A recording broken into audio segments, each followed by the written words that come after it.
summer school called Serious Games on World Politics was organized as part of the multi-year partnership Serbian Educational Alliance between the Faculty of Political Science from Belgrade and the Ohio State University. 15 PhD students from these faculties had the opportunity to participate together within the lectures in specially designed games, but also to present their doctoral dissertations and hear comments that will be important to them in their further work. We became really friendly, started reading each other's work and thinking about ways in which we can create something that would work on a number of levels. From the very beginning, the Educational Alliance was about pedagogy.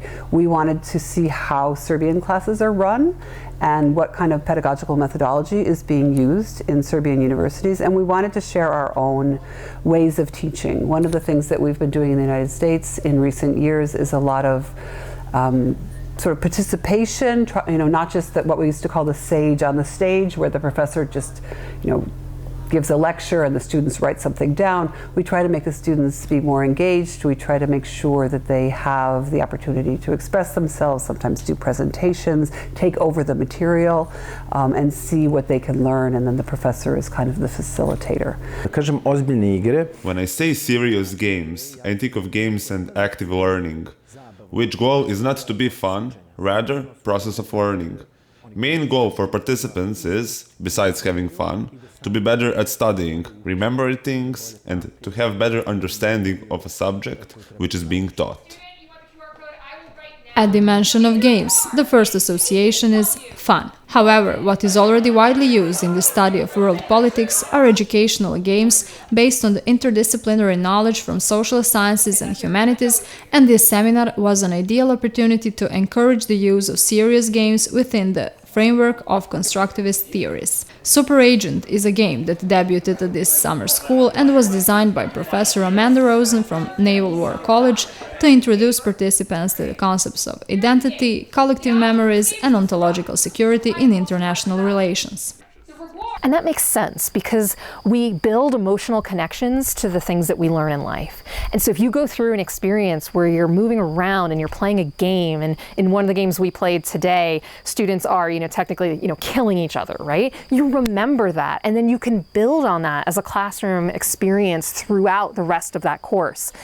When students come back to me to talk about what it is that they learned from courses that I took, they're never talking about the great lecture that I gave.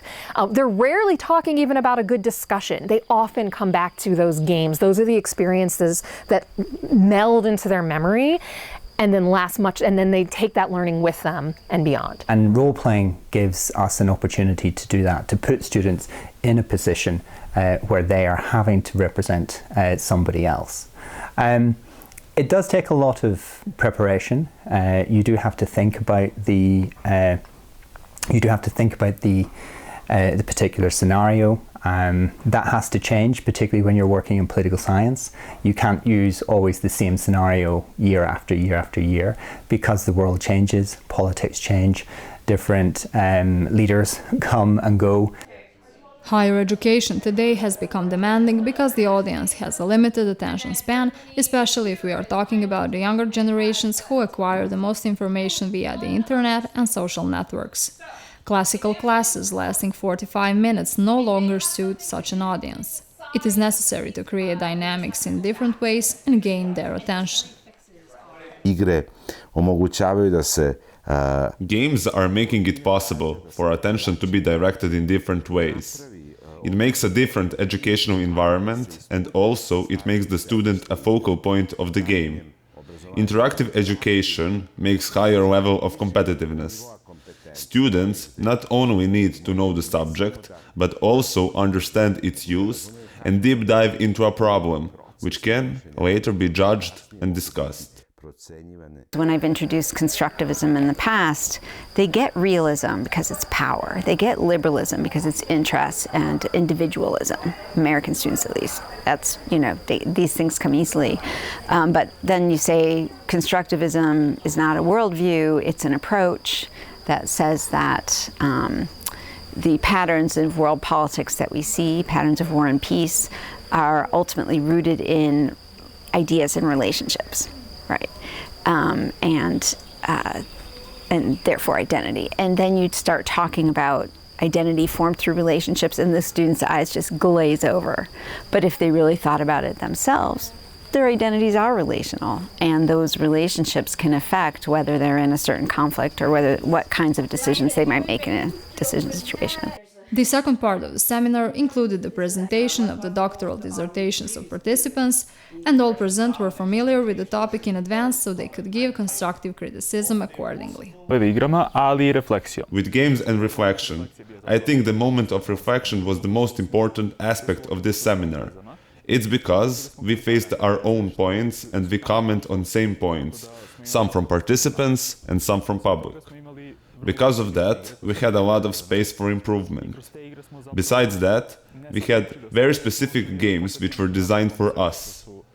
With those games, we learned a lot about ourselves and about concept of international relationship. Some of those concepts were anarchy, different theories of ontological safety, and other theories about entity. I think the most important part was really meeting Serbian, PhDs and professors. It was especially interesting that we realized that most games related to board games are tied to strategic thought. However, we notice here that we can use them for teaching and learning constructivist interpretative theories, which is something new that this workshop will bring forth in global science as such. The summer school in Mokra Gora provided the participants with new information, a chance for progress and personal improvement, and all this was confirmed by the certificate they received on the last evening of the seminar. During these 5 days, visits to the Drvengrad and Trebinje were also organized, which only completed the whole event and made it special.